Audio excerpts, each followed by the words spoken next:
Татарстанның табигаты искиткеч матур, бай, серле һәм төрле. Республика территориясының 20%-ын урманнар алып тора. Безнең туган җиребездә яфраклы, улыслы һәм катнаш урманнар бар.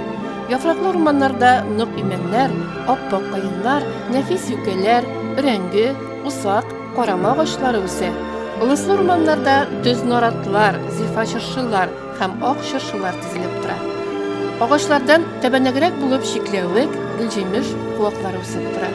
Урман аланнарында, киң болыннарда типчак, кылган, тузганак, кычыткан, кандала үләне, шайтан таягы, мең яфрак, кына, әрекмән, ромашка, тукранбаш, абага, цикорий, бака яфрагы кебек үләннәрне һәм чәчәкләрне очратырга мөмкин.